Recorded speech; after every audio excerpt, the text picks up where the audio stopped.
नमस्ते, मैं रामसूरत राजभर और मैं आपके साथ जुड़ चुका हूँ। वहीं आपको बता दूं कि आज बच्चों में विज्ञान एवं अंतरिक्ष के प्रति जिज्ञासा और अभिरुचि उत्पन्न करने के लिए बाल संवाद के माध्यम से बच्चों से रूबरू हुए स्पेस एप्लीकेशन सेंटर के director doctor Nilesh M Desai.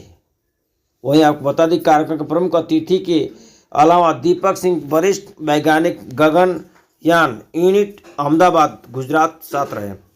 जनपद मऊ के doctor Bhimrao Ambedkar sports stadium में परिषदीय विद्यालयों के लगभग 1500 छात्र छात्राओं से सीधा संवाद किया गया।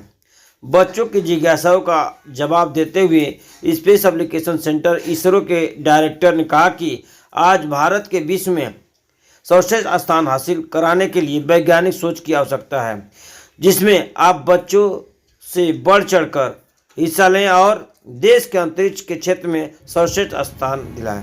और हमारी पूरी टीम बीएसए साहब, गोविंद जी और सभी बच्चे जो इतने उत्साह से और इतनी भारी मात्रा में आए हैं, सभी को नमस्कार है। कार्यक्रम के बारे में मैं आप सबको थोड़ा सा ये बताना चाहता हूँ कि पिछले कुछ समय से हम लोग मऊ में लगे हुए थे कि यहाँ पर साइंटिफिक गैदरिंग में भी बातें हुई और हमको खुद ये सोचना पड़ता था कि जो भी बात हमें बतानी है उसके लिए हम कौन सी भाषा अपनाएंगे कि ताकि आपको हमारी बात समझ में आए और जो हम समझाना चाह रहे हैं वो आपके दिल में भी और दिमाग में भी उतर जाए। लेकिन आने के पहले जब समय हम यहाँ पहुंचे, हमने सुना डायरेक्टर सर आ रहे हैं और उनकी बातें, क्योंकि उन लोग का भाई काम भी बहुत अच्छा है, पूरे देश को बहुत आगे ले जा रहे हैं, तो वो कैसे आप लोग से बात करेंगे। और सच में सर मैं बहुत ज़्यादा आभारी हूँ कि आप जिस हिसाब से सभी बच्चों से कनेक्ट कर पाए, सभी बच्चों के बिल्कुल क्वेरीज का उनके ही शब्दों में बिल्कुल रिप्लाई दिया।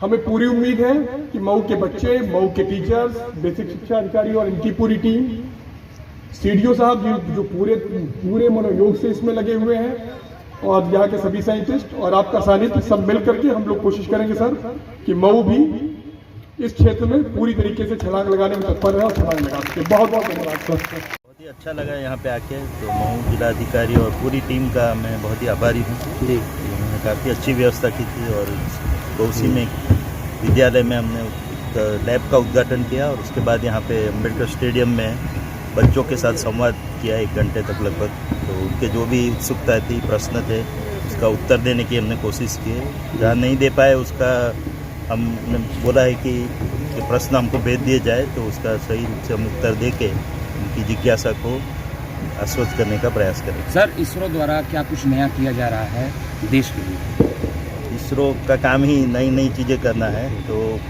एक बार एक मिशन हो जाता है फिर उसके बारे में उत्सुकता घट जाती है, तो कुछ नया नया करना जरूरी है। तो चंद्रयान 3 के बाद सबको लगता है कि कुछ और भी नया किया जाए, तो एक तो चंद्रयान 4 और 5 मिशन कर रहे हैं, जिसके बारे में मैंने बताया। वहाँ जाके मिट्टी के नमूने लेके वापस आना है और चंद्रयान 5 में हम ज़्यादा एक्सपेरिमेंट करके दक्षिण ध्रुव में और भी पानी खोजने की कोशिश की जाएगी। अन्य अलग अलग प्रकार के यंत्र जापान के साथ मिल के हम कर रहे हैं प्रोजेक्ट। उसके बाद मार्स के ऊपर लैंडिंग करना है।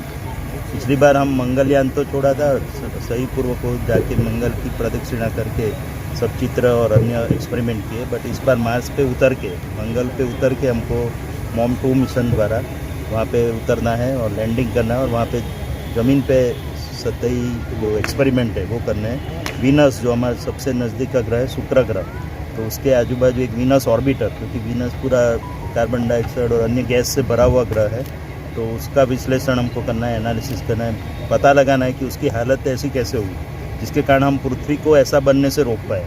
इससे सीखे कुछ कि अगर ऐसे चलता रहेगा क्लाइमेट चेंज, एनवायरनमेंट का पॉल्यूशन और वो सब, तो हमारी हालत भी वीनस जैसी ना हो, उसके लिए कुछ सीख लेने के लिए वहाँ की स्टडी करके लोगों को बताना है कि हमें ऐसी कोशिश करनी चाहिए कि हमारा पृथ्वी को प्रोटेक्ट करे एनवायरमेंटली, जिससे कि हमारी हालत भी ऐसी ना हो। सर, इस प्रकार के अलग अलग प्लानिटरी मिशन है। और इसके अलावा जो हमारे रूटीन मिशन है, remote sensing, communication, navigation programme, NavIC को पूरा ऑपरेशनलाइज करना है हमको, तो ये सब कार्य भी चल रहे हैं। अलग प्रकार के कैमरा, रडार वो सब रख रहे हैं और देश की सुरक्षा के लिए लगभग 52 उपग्रह हम छोड़ने जा रहे हैं, जिसमें से 21 इसरो काम करेगा उस पर और 31 प्राइवेट सेक्टर में यानी कि निजी क्षेत्र में किए जाएंगे। तो ये पॉलिसी नहीं। सर, जीपीएस नाविक में अंतर है क्या?